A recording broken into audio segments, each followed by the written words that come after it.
Welcome everyone to this episode of Manufacturing Talk Radio. I'm Tim Grady. I'm here with Lou Weiss, who is president of All Metals and Forge Group.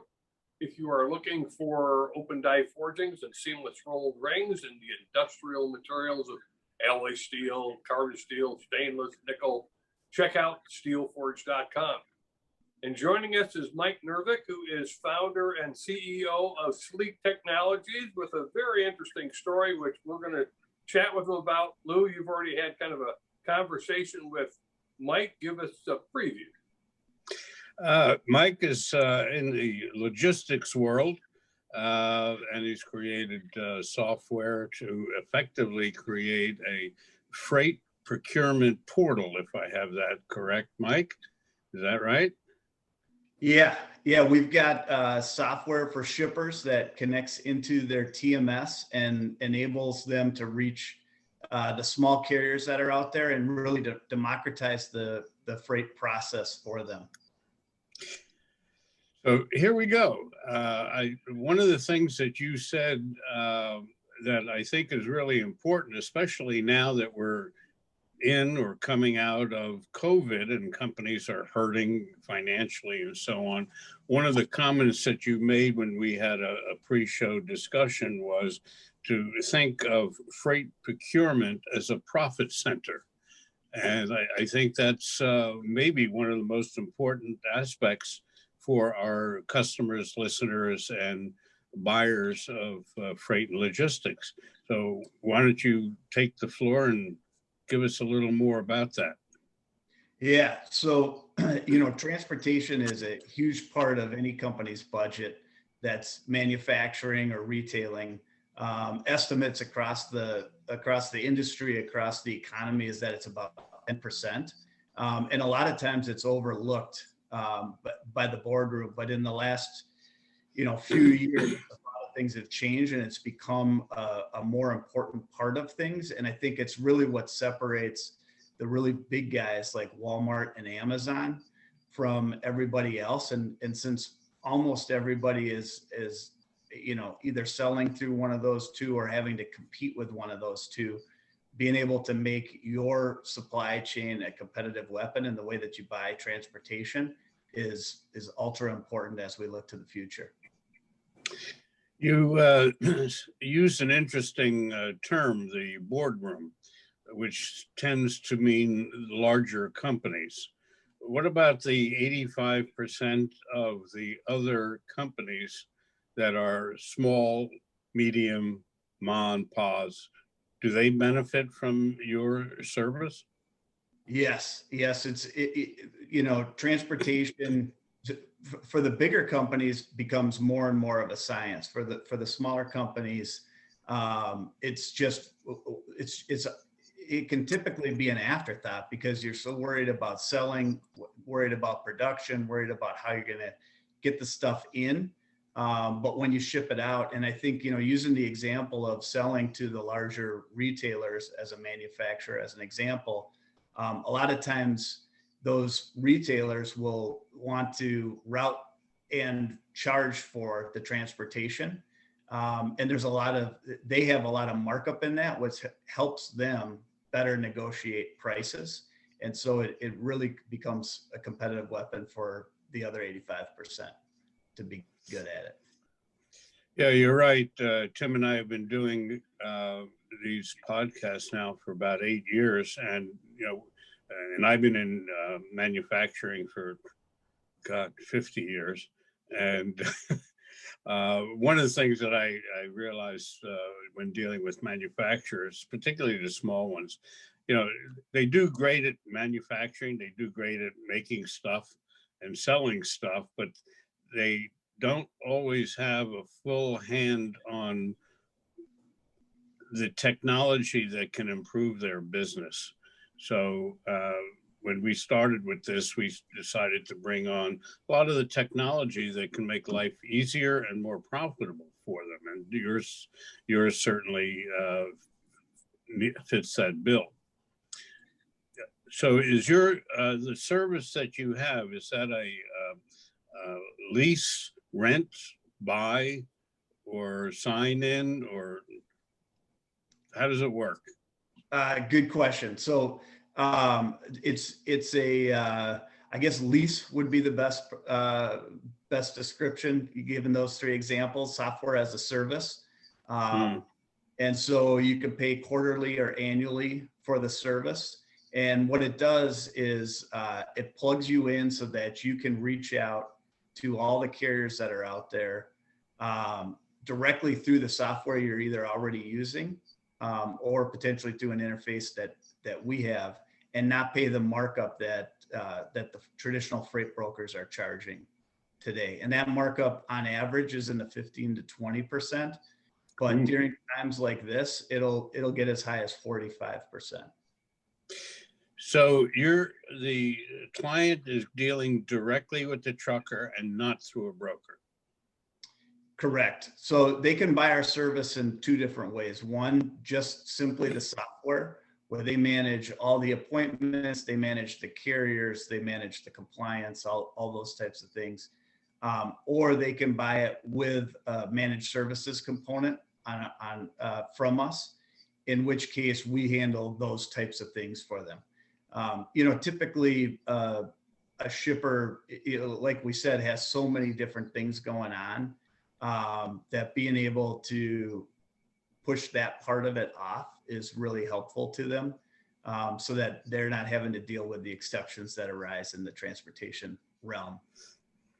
Well, the other good thing also is that you don't need to have your own logistics person handling the logistics. Yeah, exactly. And when you think about, the constraints of how many reach outs you can make in a single day. So there's, if you figure that somebody in the logistics department has time to do nothing but call trucks, maybe they can make 100 or 200 calls in a day. And when you look at a typical pretty big shipper that's shipping spending $100 million on their freight spend, they'll typically have 100 to 300 providers inside of their network. But overall, there's over 1.2 million providers, and over 1 million of them have 50 or less trucks. So back to your 85% point, that's really true in the trucking space. And it's those smaller carriers that are willing to take irregular routes and are often looking for backhauls, and become really competitive options for shippers, and are nearly impossible for them to vet. I'm curious, what do some of the truckers and transportation haulers and so on, who are not part of your network, how do they feel about you? I mean, do you have to look out for black limousines with guns hanging out the back window, or what's the story? Or do you wind up forcing them into buying into the lemonade? So I think that was really the case as brokers became a big deal in the 2000s. But at this point, the idea of the broker has become pretty mainstream. So I think it's a lot of the big carriers have their own brokers, right? And I think this is a little bit of a convoluted way to answer your question. But if you book a load with one of the large carriers, and there's not a lot of freight out in the world, they're going to haul that for sure on their on one of their trucks. And if you're contracting thousands of loads over the course of a year in a slow market, they might haul all of them on their trucks. But when the market starts to tighten up and they've got all their customers calling in, because what's typical is that when a carrier contracts, if everything came in that they had under contract, they would need double, 2 to 2.5 times the trucks and drivers that they actually have. So they've put in brokers, and those brokers, the in-house brokers for the carriers are able to do two things. One, when too much freight is coming in on the trucking side, they're able to make sure it gets serviced by brokering it out, and the shipper doesn't even know, or the manufacturer doesn't even know. And on the flip side, when there's not enough freight, they go to their in-house broker to keep those trucks moving. As an aside, more like of a industrial problem, a industry problem, that there doesn't seem to be enough drivers, and a lot of them are retiring. How is that affecting the industry as a whole, and how is that affecting your business as the fact that drivers aren't available? Well, it's definitely making the pain a lot more acute. So manufacturers, shippers are interested in talking and learning more. But certainly over the last nearly a year now, that problem has really been out there. So what shippers are seeing, who have a contract and run an annual RFP, is they're seeing on average about 25% rejections from those carriers that are contracted. And in the refrigerated and frozen space, it's more like 50%. Wow. And those problems, likely become much more acute as you go down in that 85% group. Okay, so let's. I'm gonna steal some more time away from Tim for a moment. The autonomous trucking technology. Where and when is that coming to play, and how is that going to affect what you're doing? Well, for how it impacts what we're doing, I think when the autonomous trucks come,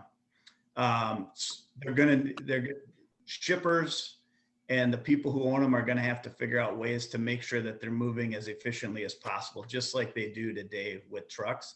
So having software like what we offer helps accomplish that.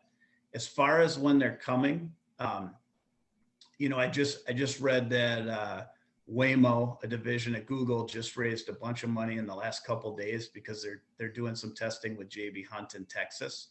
But at the same time, in the last week, it came out that it's probably more than 10 years out still. Wow. Yeah. Well, that's they're now talking about these flying cars and autonomous flying taxi cabs. I don't know how well that's going to go over in New York. How are they going to rob the taxi cab drivers when there aren't any drivers? But anyway, Tim? Mike, we have been hearing that there's all kinds of constraints in the transportation space, shortage of trucks, shortage of drivers, customers putting on a half load and just saying, go, don't wait for another half load. We'll pay the full freight because I've got to get this to my customer. How tight is this space, and how does your software help somebody shift in this very tight environment? Yeah, it's really tight. From January to April, prices went up about 30% overall. So it's incredibly tight right now, and I think for all the exact same reasons that you mentioned. But the one other reason is that the brokers get in the middle of it, right? And they're the way to find this hidden capacity that's out there with the small carriers. So the way that our software helps is it connects the shipper direct to them. It puts their freight out there to qualified drivers that can come in and bid on it without a markup. And one of the things that we offer as part of the managed services portion of it is that we pay the carriers fast for free, because there's middlemen other than just brokers out there that are taking money out of those transactions and driving up the costs. And it's those expenses that are creating the issue. And I think, I touched on this a little bit earlier, but to your point, you really, the old saying, you find out exactly who your friends are when you really need them. I think that's really what's been going on over the last year, is when you look at a shipper's network and what who their core group of suppliers are, in this case, the transportation, they all have a group of carriers that's servicing them incredibly well. But on average, that ends up covering, 50 to 75% of the moves that they need to make. And it's the rest of the business that they're really struggling on. and they have they have carriers in the network that appear to be friends or providers that could be brokers that are really, taking advantage of the system. And that's what we're here to help shippers make it, not only solve it today, but also get the data and know exactly what the freight was moving for so that they can turn around and be better next week. Mike, is this software the commercial equivalent of Uber or Lyft? That's a good question. There is Uber Freight is out there. This is a kind of a hidden name out there, but I'd like to consider it more of a Shopify type of thing. So if you go to, if you're a manufacturer and you want to go direct to the consumer via the internet and you choose to go with Amazon, they're charging, a typical retail markup. But if you use Shopify, it's a significantly lower markup and it provides all the same services. I think that's more what we're like. Okay. So how does somebody get in touch with Sleek Technologies to, start the ball rolling? There's a number of ways. Number one, you could email me directly, Mike at sleek-technologies.com. Go to our website and you can actually do a real rough assessment of what type of savings you think you could get. And from there, schedule a meeting with our sales team and be able to do a deeper dive into a full network assessment. And lastly, give us a call, 312-319-5589. Great. Mike, in terms of cost, you had mentioned in a kind of a preamble we were having before the show, this transportation is a component of cost of goods sold. How big does that have to become before I look and say, I've got to find a more efficient way to move my goods, a more cost-effective way to move my goods? Am I a $10 million company? Am I a $50 million company? Where do I begin to fit into your realm? Fitting into our realm, probably around a $50 million company, knowing that it's on average 10%, that would, it's 10% of the revenues of a manufacturer shipper.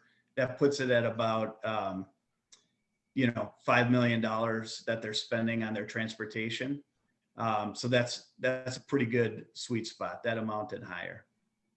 Okay. And what kind of savings should I expect to see or hope I see? 12 to 18. So, and it builds as not only because we're saving it along the way, but you're able to take those carriers, add them into your network, or just leave them inside of our OTS, our optimal transportation spend software, and let that continue to operate.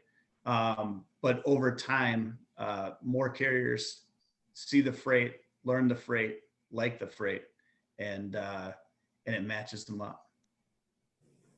So at some point I can compile my own database of the shippers that I've used, and that doesn't conflict with my relationship with your software as a service?